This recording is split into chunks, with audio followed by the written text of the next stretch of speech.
Hello बच्चों, नमस्कार। स्वागत है आपका सक्सेस इन हिंदी अकेडमी में।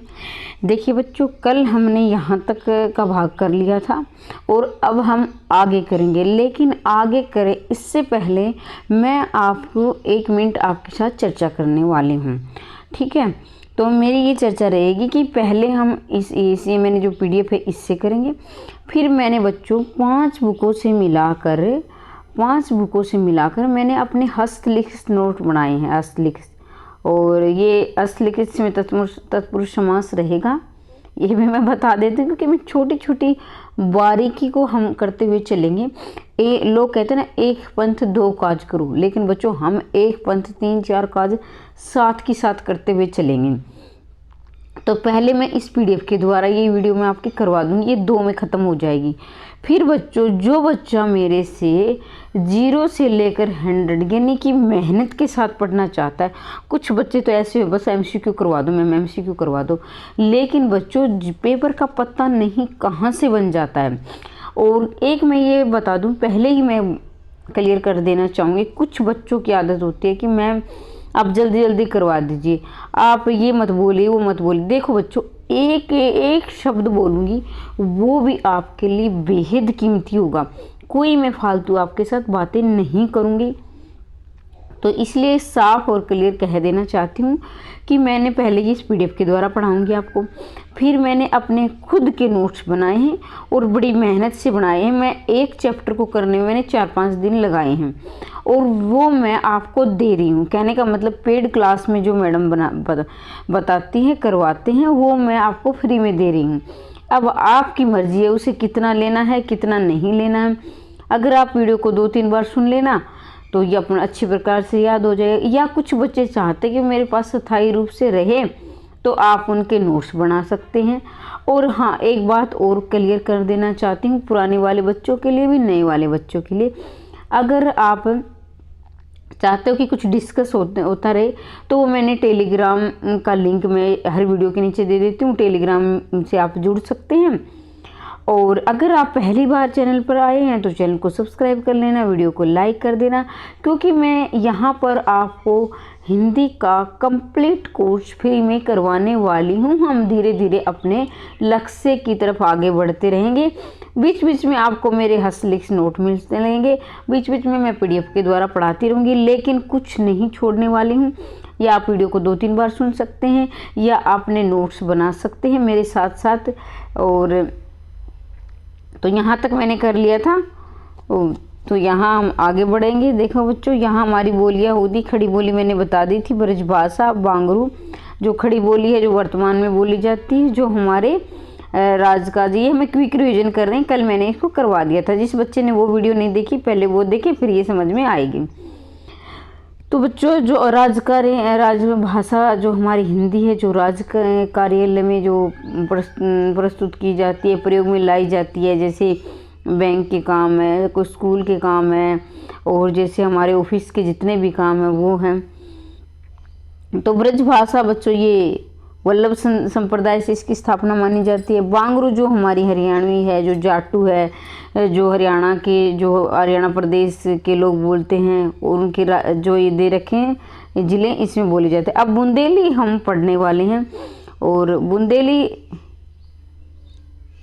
हाँ जी, बुंदेली हम पढ़ने वाले हैं। ये बुंदेलखंड में बोली जाती है बच्चों। बुंदेलखंड एक राज्य का नाम, बुंदेलखंड बुंदेली बोली जाती है, यानी बुंदेलखंड के नाम से इस का नाम बुंदेली पड़ गया।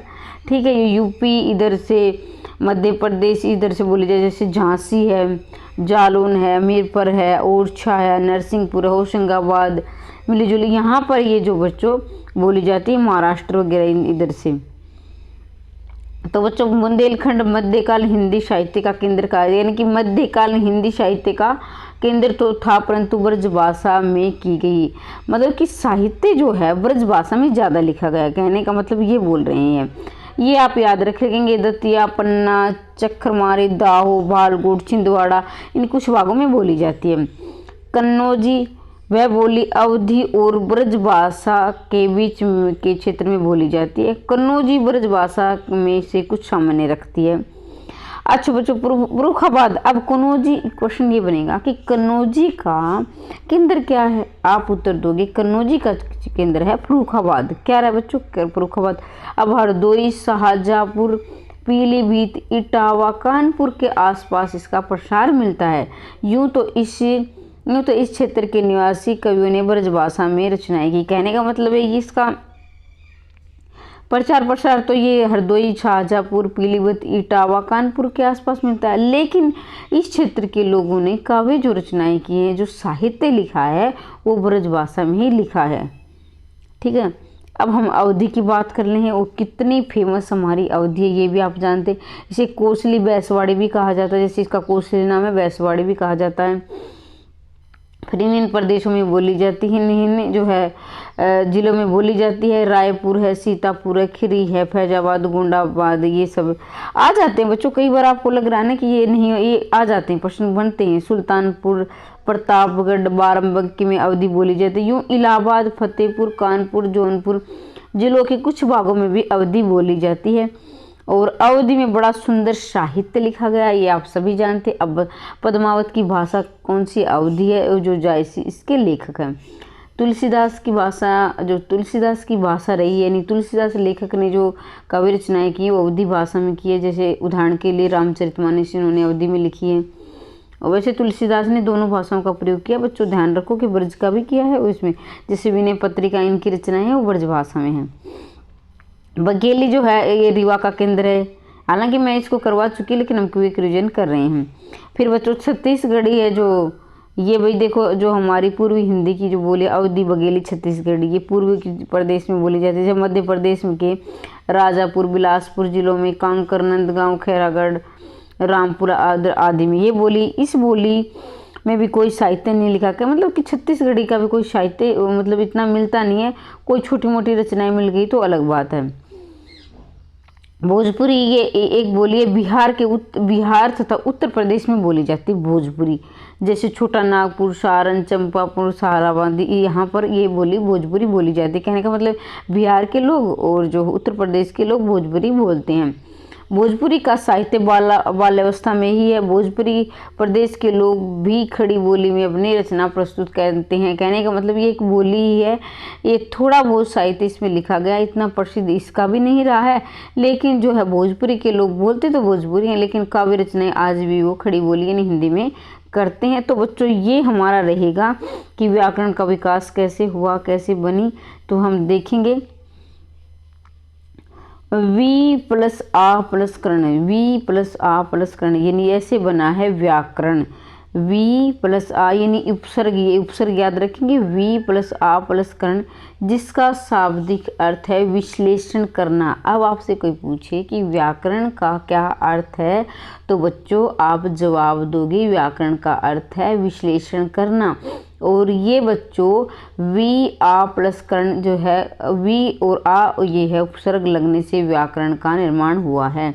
ऐसे इस व्याकरण शब्द का, व्याकरण का नहीं, व्याकरण शब्द का। भाषा एक अवस्था है और प्रत्येक व्यवस्था के अपने नियम होते हैं। नियमों की इस पूरी व्यवस्था को ही व्याकरण कहते हैं। मतलब देखो बच्चों, अब हर एक, जैसे आप पेपर देने जाते हैं आपके नियम होते हैं, भाई ऐसे ऐसे एंट्री करनी है, ये जो कागजात साथ लेकर आने हैं, तो हर चीज़ के अपने नियम होते हैं। ऐसे ही बच्चों व्याकरण की व्यवस्था भी पूरे नियमों पर टिकी हुई है, यानी व्याकरण के भी नियम है। तो व्याकरण नियमों की इस पूरी व्यवस्था को ही हम क्या कहते हैं? व्याकरण कहते हैं। व्याकरण के नियमों को सीखने के बाद प्रत्येक भाषा का शुद्ध प्रयोग करने में सक्षम हो जाता है। कहने का मतलब देखो बच्चों, बचपन में पढ़ते थे ना, भाषा हमें, व्याकरण हमें शुद्ध बोलना, शुद्ध लिखना, शुद्ध जो है सिखाती है, यानी शुद्धता का जो है सिखाती है। शुद्ध लिखोगे आप, शुद्ध बोलोगे, तो वो क्या है होती है? व्याकरण होती है। शुद्ध बोलना, शुद्ध लिखना हमें व्याकरण सिखाती है। भाषा की व्यवस्था ये, जहाँ भी कोई व्यवस्था होती है वहाँ कुछ नियम होते हैं। नियमों की पूरी व्यवस्था को ही व्याकरण कहते हैं। भाषा की सार्थक इकाई वाक्य है। देखो बच्चों, यहाँ मैं आपको, वैसे मैं बस भाषा की सार्थक इकाई वाक्य है, मैं जो अपने हस्तलिखित नोट करवाने वाली हूँ उसमें मैं इसको पूरा विस्तार से, तो थोड़ा सा आपको धैर्य रखना है। मेरे हस्तलिखित नोट आएंगे उसमें मैं आपको बताऊंगी कि थोड़ा सा धैर्य बनाकर आप चलेंगे। वाक्य से छोटी इकाई उपवाक्य है, उपवाक्य से छोटी इकाई पदबंध है, पदबंध से छोटी इकाई क्या है बच्चों, अक्षर से, अक्षर से छोटी इकाई ध्वनि अथवा वर्ण है। भाषा इन सभी इकाइयों की प्रकृति, रचना और प्रयोग विधि का ज्ञान करवाती है। अब हम भाई व्याकरण का, भाई व्याकरण बनी तो इसका महत्व क्या है, यानी कोई चीज़ का विकास होगा, आविष्कार होगा बच्चों, तो फिर ये होता है ना कि उसका भी, उसका ये इसकी आवश्यकता क्यों पड़ी, इसका महत्व क्या है, तो इसके महत्व के बारे में हम जानेंगे। व्याकरण के ज्ञान से भाषा का ठीक ठीक और प्रभावशाली उपयोग करना आता है। ये नहीं कि मैं बोल रही हूँ कल आ जाना कल, तो ऐसे जैसे एक मैंने हम बोलेंगे आप कल आ जाना, ठीक है, आप कल आ जाना, उदाहरण के लिए समझा रही हूँ, आ जाना, ठीक है। अब मैं इसको दे जाना आप कल, ठीक है। तो देखो बच्चों, इस वाक्य का कोई भी अर्थ नहीं निकलाना क्योंकि समझ में नहीं आ रहा है, लेकिन इसका अर्थ निकल रहा है, तो इसी को व्याकरण कहते हैं, क्योंकि नियम है इसकी कि पहले कौन सा शब्द आएगा, फिर कौन सा आएगा, कौन सा आएगा, तो ये क्रम वाइज है, क्रमबद्ध है, तो यही व्याकरण है।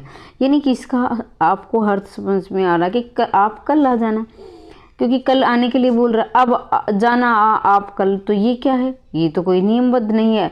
हालांकि ये वाक्य नहीं बना, शब्द वही है, लेकिन ये अच्छा वाक्य नहीं है, अशुद्ध है, तो ये शुद्धता है, तो इसी शुद्धता को ही व्याकरण कहते हैं। समझ में आ गया होगा। व्याकरण के ज्ञान से व्यक्ति अपने उच्चारण को शिष्ट, मानक और सुघरा बना सकता है। व्याकरण के ज्ञान से भाषा की प्रक्रिया स्पष्ट हो जाती है और व्याकरण द्वारा भाषा के मानक रूप का ज्ञान होता है। भी मानक रूप यानी कि मानक रूप है, ये मानक रूप दे भाई, ये ए है तो ये ए ही है, इसको हम और तरीके से नहीं लिख सकते हैं, ये हमारी देवनागरी लिपि है, इसका सहयोग प्रयोग करना आता है। भाषिक तत्वों का विश्लेषण करने की क्षमता विकसित होती है। अब आगे अब आपसे पूछ लिया जाए, ये छोटे छोटे प्रश्न जैसे टीजीटी वाले बच्चे थे करते कि भाषा के कितने रूप है, व्याकरण के कितने रूप है, तो बच्चों यही है कि आप इन छोटी छोटी वाक्यों को ध्यान देंगे। और किसी बच्चे को ये लग रहा है कि मैम समय खराब कर रही है, तो बच्चों देखो, सफलता का कोई शॉर्टकट नहीं है। अगर आपको सफलता प्राप्त करनी है तो आपको 0 से 100 तक चलना ही पड़ेगा। और एक एक शब्द बोलूँगी, बड़ा कीमती है, ध्यान से सुनेंगे तो आप इस बात का ध्यान रखेंगे कि व्याकरण के कितने भाग होते हैं बच्चों, 4 भाग होते हैं। आपके प्रश्न बन सकता है कि व्याकरण के कितने भाग है, तो पूरी व्याकरण 4 भागों में टिकी हुई, यानी 4 भाग हैं व्याकरण के। अब आप देखेंगे कौन से। कई बार बच्चों ध्यान दीजिए, ये नहीं आता है, वर्ण शब्द वाक्य ही आ जाता है, इस बात का आप ध्यान रखेंगे। वर्ण शब्द और वाक्य मुख्य रूप से देखा जाए बच्चों तो व्याकरण के जो है 3 भाग हैं मुख्य रूप से बोला जाए, लेकिन निम्नलिखित रूप से व्याकरण के 4 भाग हैं। तो जो है आपके एग्जाम में मेरे ख्याल से 3 ही आप लिखोगे, ये छोटे बच्चों के लिए बनाई गई हैं। फिर से कह देती हूँ कि अब अगर आपसे व्याकरण के कितने भाग पूछे जाएं तो आपको 3 ही लिखने हैं, वर्ण शब्द और वाक्य। आज पद व्यवस्था छोटे बच्चों के लिए बनाइए, क्योंकि पद व्यवस्था व्याकरण वाक्य व्यवस्था का ही एक भाग होती है, ठीक है। तो इसलिए मैं बता रही हूँ कि आप 3 करोगे। तो वर्ण शब्द और वाक्य, तो वर्णों, इसके अंतर्गत वर्णों की बनावट, भेद, शुद्धता आदि प्रस्तुत किया जाता है। यानी वर्ण के हैं भेद, जैसे ए है, ब है, तो ये उसके अंतर्गत आ जाते हैं। इसे समझाने की इतनी आवश्यकता नहीं है। इसके अंतर्गत तो शब्दों की बनावट होती है, भेद होती है, शुद्धता आदि। जैसे बच्चों इसकी क्या होती है, जैसे मैंने शब्द लिखा, ये तो मैंने ए लिख दिया, ठीक है, और ये क्या होगा बच्चों, वर्ण है, मैंने लिख दिया इसको वर्ण, और मैं बोल रही हूँ तो ये क्या ध्वनि बन गया है। लेकिन बच्चों शब्द क्या होगा, ध्यान रखेंगे, जैसे मैंने लिख दिया आ, ठीक है, तो ये धातु होगी, और अगर मैंने इसको आना ये लिख दिया तो ये शब्द बन गया। क्या बच्चों, ये क्या शब्द, और मैंने कहा ये जैसे मैंने अभी लिखा था, आप कल आ जाना, यानी आप कल मत आना, आप कल मत आना, ऐसे लिख दिया मैंने, आप कल मत आना। तो ठीक है ये बच्चों, ये क्या बन गया, वाक्य बन गया। तो इतना उम्मीद करती हूँ कि आपको समझ में आ गया होगा। तो बच्चों इसके अंतर्गत वाक्य की बनावट, भेद, शुद्धता आदि प्रस्तुत की जाती है वाक्य के अंदर, ठीक है। और ये कि क्रम वाइज लगाना आता है, ये आप ध्यान रखेंगे। अब बच्चों यहाँ जो है, यहाँ मेरे का ये जो है मेरी PDF वाला भाग ख़त्म होता है, लेकिन अभी मैं आपको वो भी करवाने वाली हूँ, असली की नोट्स भी जो मेरे आने वाले हैं। तो इसलिए आपको कहीं नहीं जाना है, अभी आपको पूरी वीडियो देखकर ही जानी है। अब बच्चों आगे मेरे असली नोट्स की तो बड़ी मेहनत की आपने, मैं फिर से बता देती हूँ कहीं आपको लगे। तो इसी तरह आपको भी मेहनत करनी है अगर सफलता प्राप्त करनी है तो एग्जाम में बारीकी से लेकर, हाल तक कि मैं करवा चुकी हूँ ये फिर बोल, लेकिन मैं इसका क्विक रिवीजन करवाऊंगी जो कि आप भी इसके नोट्स बना सकते हैं, बेहद कीमती आपके काम आएंगे, ठीक है। तो देखो बच्चों आपको दिखाई दे रहा हो कि मैं इसमें कोई झूठ नहीं बोल रही हूँ, आपको लग भी रहा होगा कि मेरे हाथ से लिखे हुए नोट्स हैं। भाषा शब्द का निर्माण कहाँ किस शब्द से हुआ, ये मैं करने करवा दिया, लेकिन अब क्विक रिवीजन करेंगे, जल्दी जल्दी चलेंगे। भाषा धातु से बना है तो भाष शब्द है, भाषा शब्द भाष धातु से बना है, तो ये बच्चों धातु रहेगी। और ये इस छोटी छोटी बातों का ध्यान रखेंगे, इसके नीचे हलंत है, ठीक है। और ये इसकी भाषा क्या है बच्चों, संस्कृत भाषा का है। और अब देखो बच्चों भाषा का अर्थ क्या, अभी भाषा का अर्थ क्या है, अभी भाषा ये आपने कभी नहीं सोचा, नहीं जाना है।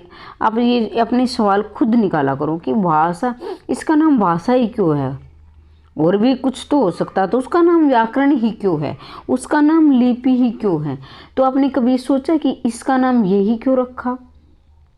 तो इसलिए बच्चों इसका नाम जो रखा जाता है उसका कहीं ना कहीं कोई अर्थ होता है, कोई महत्व होता है, कोई मकसद होता है। तो बच्चों मैं ये आपको क्लियर कर देना चाहूँगी कि भाषा का अर्थ है विचार प्रकट करना।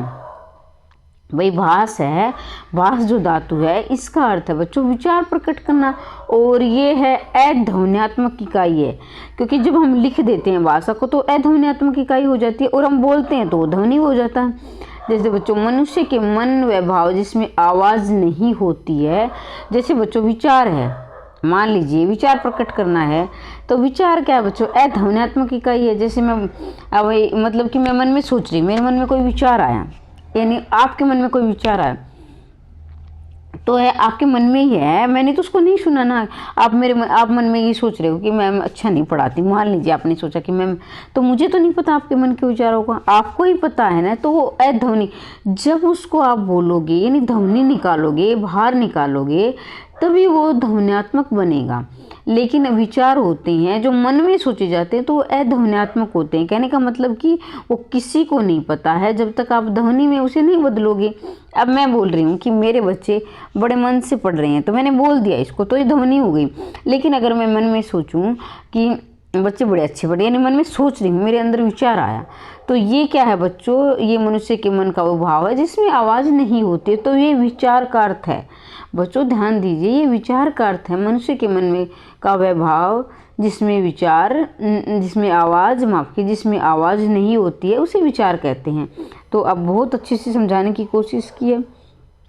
अब ये है परिभाषा भाषा की।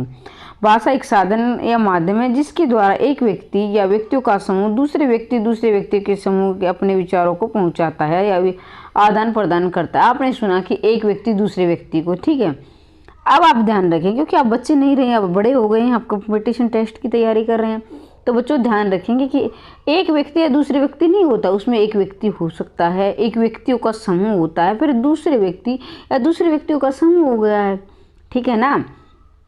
अब देखो बच्चों, अब मैं आपको पढ़ा रही हूँ तो मैं एक हूँ, लेकिन जरूरी नहीं कि मतलब एक ही बच्चा उसको देख रहा, बहुत सारे देख रहे हैं, तो अब बहुत सारे बच्चों का समूह हो गया, यानी दूसरे बच्चों का समूह हो गया। समूह में आप इस वीडियो को देख रहे हैं, तो इसलिए बच्चों ये समझ में आ गया होगा। भाषा की विशेषताएं, देखो बच्चों भाषा की विशेषताएं कौन सी नहीं है ये आपसे पूछ ली जाती है, कौन सी है, तो ध्यान रखिए। भाषा अर्जित संपत्ति है, भाषा का हमने अर्जन किया है। जैसे अब आप थे, जैसे आपकी बोलने की तो जन्म जाता है, बोलने की योग्यता आपकी जन्मजात है। देखिए बोलने की योग्यता जन्मजात है, भाषा के अनुकरण के द्वारा सीखा जाता है, जैसे उच्चारण है, लेखन है।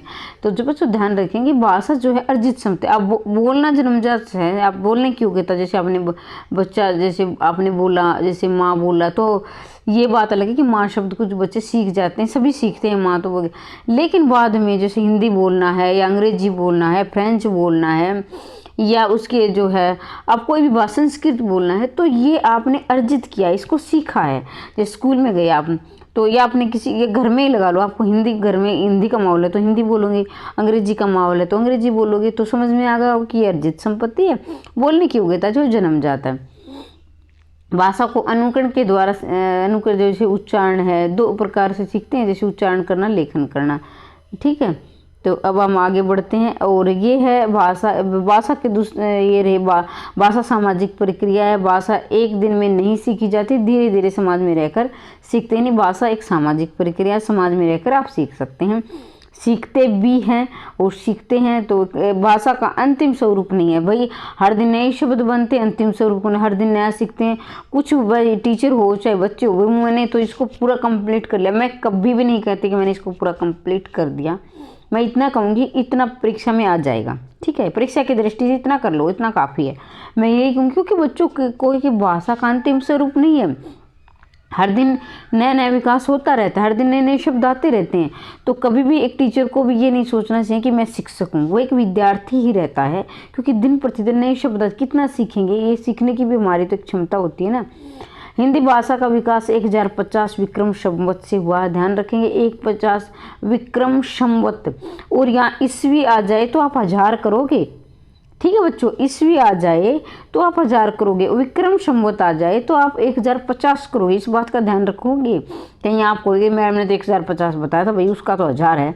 तो बच्चों ये 57 ईयर्स का जो है फर्क होता है ईस्वी और विक्रम में। ईस्वी क्या है भाई, 57 वर्ष पीछे चलता है, विक्रम 57 वर्ष आगे चलता है। ठीक है, तो इस बात का आप ध्यान रखेंगे। तो ये कहीं कहो कि मैम ने 1050 बताया था और कहीं ये तो 1000 है, तो विक्रम संवत और ईस्वी को ध्यान में रखते हुए आप आगे पढ़ोगे। यदि किसी भी भाषा का अंतिम स्वरूप नहीं होता है, बदलती रहती है, चाहे अंग्रेजी हो कोई भी भाषा हो। भाषा परिवर्तनशील है, बिल्कुल सही बात है। जैसे अबलपुर की है क्या मेवाती है, जयपुर की ढूंढाई भाषा है, उदयपुर की मेवाड़ी है, झालवाड़ की हड़ौती है। मैंने इसको शॉर्ट में लिख दिया कि भाषा परिवर्तनशील है, हर दिन बदलती रहती है। और बस इतना कोई समझाने वाली बात है नहीं। वैदिक संस्कृत में भाषा का जैसे वैदिक संस्कृत के 2 रूप हैं, वैदिक संस्कृत, लौकिक संस्कृत। वैदिक के बच्चों वेद लिखे गए थे, लौकिक में रामायण महाभारत की रचना हुई थी। अब आगे बढ़ते हैं। भाषा का मानक स्वरूप, प्रत्येक भाषा का निश्चित व्याकरण होता है, पहले भाषा बनती है फिर व्याकरण बनती है। तो ध्यान रखेंगे, यहाँ आप गलती नहीं करोगे। आपसे पूछ लिया जाए कि पहले व्याकरण ही आई या पहले भाषा आई। कुछ बच्चे सोचेंगे भाई व्याकरण में पहले है, फिर ये वर्ण हो गया, फिर शब्द हो गया, वाक्य, तो पहले व्याकरण ही आई होगी। नहीं बच्चों, आपको यहाँ गलती नहीं करनी है। जहाँ पर आप गलती कर सकते हो वहाँ मैं आपको सचेत करती हुई चलूँगी और एक एक शब्द मेरा ध्यान से सुनोगे कि वहाँ आप गलती नहीं करोगे, क्योंकि एक एक शब्द आपके लिए बेहद कीमती रहने वाला है। तो बच्चों पहले भाषा बनी थी, फिर बाद में व्याकरण बनी थी, इस बात का ध्यान रखेंगे। भाषा कठिन से सरल की ओर बढ़ती है। अब आपके मन में ये सवाल होगा, नहीं मैम, जैसे हम मैथ के सवाल सीखते हैं तो पहले हम सरल को सीखेंगे, फिर हम क्या है फिर और मुश्किल को सीखेंगे। आप गलत बता रही हो। अब बच्चों आप ध्यान देंगे, जैसे मान लीजिए हमारे लिए अंग्रेजी भाषा है, हिंदी तो हमें आसान लगती है क्योंकि हमारे देश की राजभाषा है। ध्यान रखेंगे, राष्ट्रभाषा नहीं है, राजभाषा है। तो क्या है कि जब ऐसे मतलब अंग्रेजी हमको मुश्किल लगती है तो आप क्या बहुत मुश्किल लगती है, पहले आप क्या सीखोगे, जैसे ए सीखा तो ये क्या है, सरल है ना ये। लेकिन मैंने बताया कि आप सरल शब्द ए वर्णमाला सीखोगे। फिर क्या है कि आप जैसे आपने सीखा ए सीखा, फिर आपने एप्पल सीखा, फिर आपने एप्पल सीखा, ठीक है। फिर आपने जो है सेंटेंस बनाने सीखे, सेंटेंस जैसे टेंस सीखी, फिर आपने ये नाउन प्रोनाउन ये सीखी। लेकिन क्या है कि बच्चों जब हमें अंग्रेजी पहले क्या कठिन लगेगी, फिर धीरे धीरे हम सीखते चले जाएंगे, धीरे धीरे सीखेंगे तो फिर हमें आसान लगने लगेगी। वही भाषा जो हमने आज तक कठिन लग रही थी, कल वो हमें आसान लगने लगेगी। क्यों लग रहे हैं? क्योंकि हम धीरे धीरे वो सीख रहे हैं, फिर हमको एक मजा सा आएगा भाई, ओ ये तो हमें इतनी कठिन लग रही थी, बिल्कुल आसान है।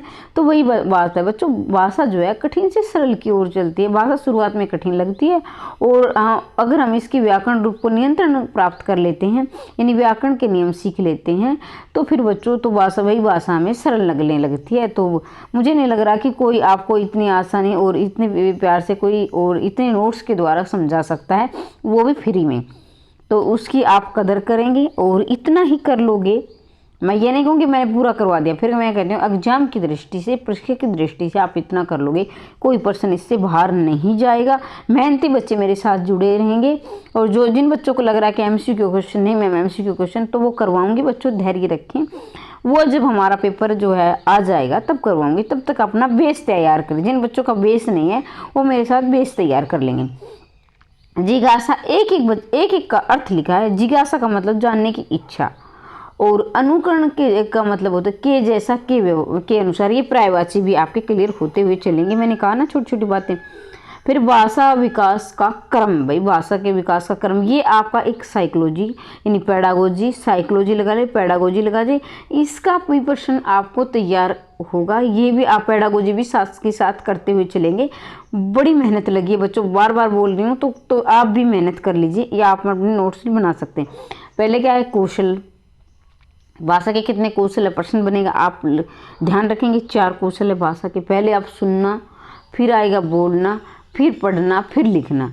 लेकिन बच्चों सुनना, पहले आप सुनोगे, जैसे मैं बोल रही हूँ आप सुन रहे हैं, और फिर सुनना, फिर आप बोलोगे। जैसे मैंने अभी मैं लाइव होती तो मैं आपसे प्रश्न करती, आप जो है बोलकर या फिर चैट लिख कर बताते। फिर पढ़ना सीख, जैसे आपने फिर पढ़ोगे, फिर उसको लिखोगे। लेकिन मारिया मोंटेसरी छोरी, जो मारिया मोंटेसरी साइकोलॉजिस्ट है, उन्होंने इसको गलत ठहराया कि आप बच्चों को ऐसे मत पढ़ाओ, ये सिर्फ उसके अनुसार है।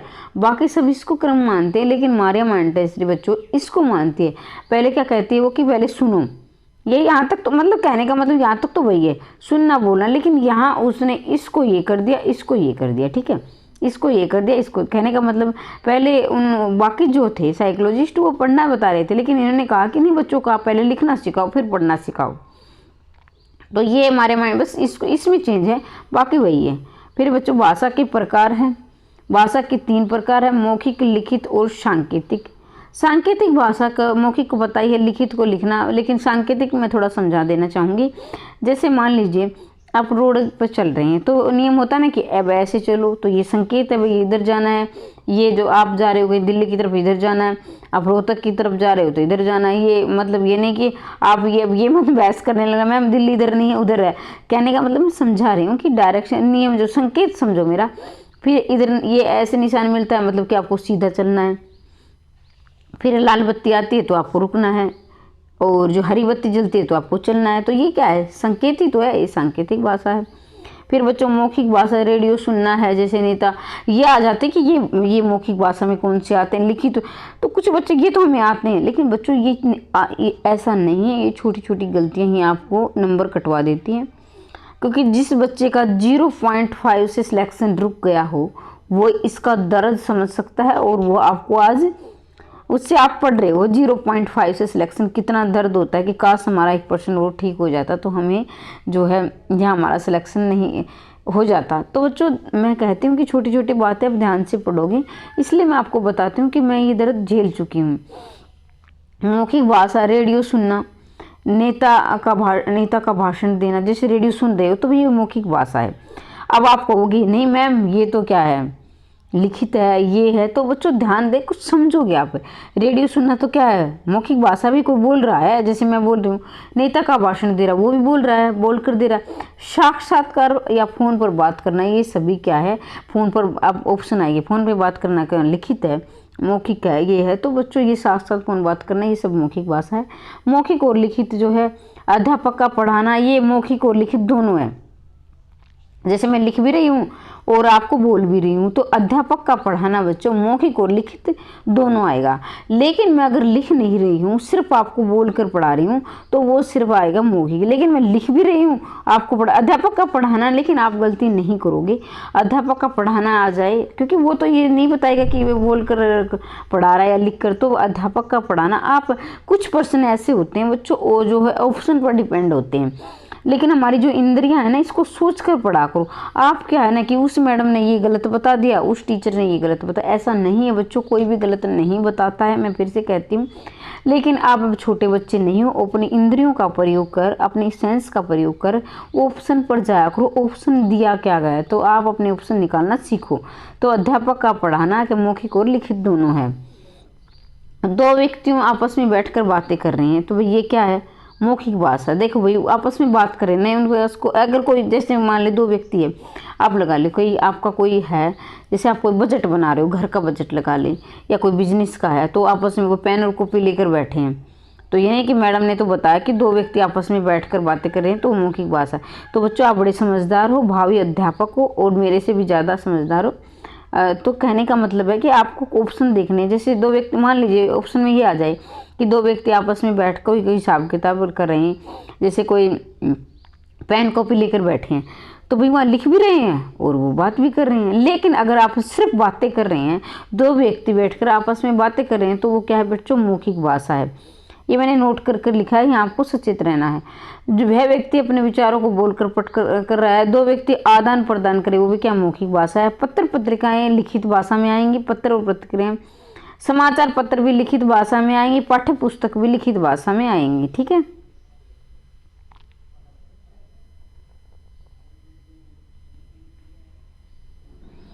फिर बच्चों भाषा, अगर कोई भी प्रकट ग्रहण करते हैं तो उसे लिखित भाषा, यानी पढ़कर, अगर कोई भी हम पढ़कर ग्रहण करते हैं तो उसे लिखित, यानी कोई भी चीज़ हम पढ़कर ग्रहण कर रहे हैं तो उसे लिखित भाषा कहेंगे। फिर बच्चों सांकेतिक भाषा में केवल इशारों से आदान प्रदान, जैसे खेल में अंपायर भी खेलता हुआ अंपायर ऐसे उंगली ऊपर उठाता है, तो ये सांकेतिक, तो ये तो नहीं बोला जैसे कोई खिलाड़ी आउट हो जाता है तो ऐसे वो ऊपर उंगली उठाता है। भाई मुझे क्रिकेट की इतनी नॉलेज नहीं है, ये जो बच्चे क्रिकेट देखें वो ध्यान रखेंगे, लेकिन थोड़ी बहुत है वो सिर्फ जैसे ऊपर उंगली उठाता है ना एम्पायर, जब आप खेल देखते हो तो मतलब कि इतने आउट हो गया भाई खिलाड़ी, वो समझ जाता है खिलाड़ी कि मैं आउट हो चुका हूँ, बोल्ड हो गया, तो ऐसे चला। या फिर जैसे सिक्सर लगा दे तो ऐसे वो उंगली ऐसे इशारा करता है, भाई सिक्स लगा, अभी चौका लगाया, ऐसे बताते हैं। तो यातायात के नियम बता चुकी हूँ पुलिस में कि जो है, जैसे बच्चों आपने देखा होगा कि ऐसे जो डॉक्टरी, जो एम्बुलेंस होती है वगैरह होती है, जो डॉक्टर की उस पर ऐसा लिखा होता है, तो आप समझ जाते हैं भाई ये कांटा का जो निशान है ये डॉक्टर का निशान है। फिर आप इस बात का ध्यान रखेंगे, ये बेहद कीमती है आप सबके लिए, ये इनको आप याद रखेंगे अच्छी प्रकार से। मैं जहाँ पर आपको ज़्यादा दिमाग का जोर लगाना वहाँ मैं आपको सचेत करती हुई चलूँगी। ये भाषा के लिए हिंदी और संस्कृत की आपने रट रखा कि हिंदी की लिपि देवनागरी है, ठीक है। और ये देवनागरी नाम क्यों पड़ा, ये देखना तो आप पिछली वाली वीडियो देखेंगे। पिछली वाली वीडियो मैंने इसको जीरो से बिल्कुल अच्छे प्रकार से समझाया, इसका नाम देवनागरी ही क्यों पड़ा। अगर जिस बच्चे को नहीं पता वो पिछली वीडियो देखेगा। हिंदी संस्कृत की लिपि देवनागरी है, मराठी और नेपाली की लिपि देवनागरी। अब बच्चों 4 भाषाओं की लिपि देवनागरी याद रखेंगे, हिंदी की, संस्कृत की, मराठी की, नेपाली की। कई बच्चों को सिर्फ हिंदी का पता है तो बच्चों, या संस्कृत का पता है, तो आज के बाद आप याद रखेंगे मराठी और नेपाली की लिपि भी देवनागरी, 4 भाषाओं की लिपि देवनागरी। तो देवनागरी लिपि का कितना महत्व है ये आप जान चुके होंगे। फिर बच्चों उर्दू और अरबी की क्या बच्चों, फारसी है। उर्दू और अरबी की लिपि फारसी, और फारसी की तो फारसी है ही। और अंग्रेजी और फ्रेंच की लिपि क्या है बच्चों, रोमन है। अंग्रेजी और फ्रेंच की लिपि 2 भाषाओं की रोमन रहेगी। जर्मन स्पेनिश की लिपि भी रोमन ही है। तो ये भी 4 भाषाओं की, देवनागरी भी 4 भाषाओं की है और रोमन भी 4 भाषाओं की, अंग्रेजी की, फ्रेंच की, जर्मन की, स्पेनिश की। पंजाबी की लिपि गुरुमुखी है। रूसी या बुल्गेर की रूसी है। तो बच्चों अब यहाँ तक ही हम कंप्लीट करेंगे, कल से हम यहाँ से फिर से शुरुआत करेंगे। और कमेंट बॉक्स में आपसे लिखना कि आप छोटी वीडियो का नहीं, मैम बड़ा वीडियो करवा दीजिए, तो मैं और भी मैराथन क्लास लेकर आऊँगी, या फिर आप नहीं मैम आधा घंटा करवा दीजिए तो उसके अनुसार चलेंगे। कमेंट बॉक्स में अपने डाउट लिख देना। और हाँ, जिसने यहाँ तक जो बच्चा है उसके लिए जो हिंदी है किस भाषा से, हिंदी शब्द किस भाषा से बना है, फिर से सुन लीजिए कि जिसको समझ में नहीं आया, हिंदी शब्द किस भाषा से बना है, ये आप कमेंट बॉक्स में लिखेंगे। रोज़ मैं आपसे 1 या 2% डेली पूछूंगी, आप कमेंट बॉक्स में उसका जवाब देंगे। अभी जाना नहीं है, बहुत ज़रूरी बातें आपको बताने वाली हूँ, कमेंट बॉक्स में लिखना ही है। कुछ पर्सन ऐसे होते हैं जो बच्चों को लग रहे हैं कि मैं कमेंट बॉक्स में नहीं लिखकर समझा सकती हूँ। जो कमेंट बॉक्स में मैं लिखकर समझा सकती हूँ उसे कमेंट बॉक्स में उत्तर मिलेगा, और जिसको मैं लाइक करके छोड़ देती हूँ समझ लेना कि मैडम उसको कोई शॉर्ट वीडियो लेकर आऊँगी आपके लिए, क्योंकि मुझे लग रहा है कि बच्चों को समझ में नहीं आएगा, इसको विस्तार की आवश्यकता है, तो मैं शॉर्ट वीडियो लेकर आऊँगी। लेकिन बच्चों हर सप्ताह में आपको एक शॉर्ट वीडियो मिलेगी आपके डाउट के संबंधित, बिल्कुल पेड क्लास की तरह पढ़ाऊंगी। सप्ताह में एक वीडियो आपको डाउट की लेकर आऊँगी, सारे डाउट मैं तब तक इकट्ठे कर लूँगी। तो आपको धैर्य से चलना है। सभी बच्चों के डाउट मैं एक साथ क्लियर नहीं कर सकती क्योंकि आप बहुत सारे, मैं एक हूँ। इसके साथ ही बच्चों कमेंट बॉक्स में भी आपको उसका जवाब मिल सकता है, या फिर नेक्स्ट वीडियो जो अगली वीडियो है उसमें मैं आपका जवाब दे दूँ। किसी का कोई डाउट मैं नहीं रखूँगी। और फिर से कह देती हूँ कि पेड क्लास की तरह अच्छी से अगर ईमानदारी से मेहनत करोगे तो यहाँ आपका सिलेक्शन नहीं रुकेगा, ठीक है। हाँ, एक आध दिन क्लास ऐसी हो सकती है, मैं कहीं बाहर मुझे जाना होता है बच्चों, तो उस दिन मैं आपकी क्लास नहीं लेकर आ सकती हूँ, लेकिन मैं कोशिश करूँगी आपको 2 वीडियो, एक तो मिले ही मिलेगी, 2 भी मिल सकती हैं। मैं ये दावा नहीं करूँगी कि वादा कर दिया कि 2 मिलेगी, 2 मिल भी सकती हैं और एक तो मिले ही मिलेगी, ठीक है। आप बच्चों, जो बच्चा पहली बार आया है चैनल को सब्सक्राइब कर लेना, और लाइक तो सभी करेंगे, लाइक बहुत कम करते, बड़ी मेहनत करती हूँ मैं आपके लिए। देखो इतने नोट्स बनाने में कितना समय लगता है, और 4-5, लेकिन आप वीडियो को लाइक कर दिए, मुझे आपसे शिकायत है। अब देखो आप अपने टीचर का कितना सम्मान करते हो, लाइक ज़रूर करोगे, मुझे पूरी उम्मीद है। और इसके साथ ही बच्चों मैं चाहती हूँ कि 2023 में आपकी गवर्नमेंट जॉब लग जाए। हंसते रहिए, मुस्कुराते रहिए, दिन दोगुनी रात चौगुनी उन्नति करते रहिए। वीडियो देखने के लिए धन्यवाद।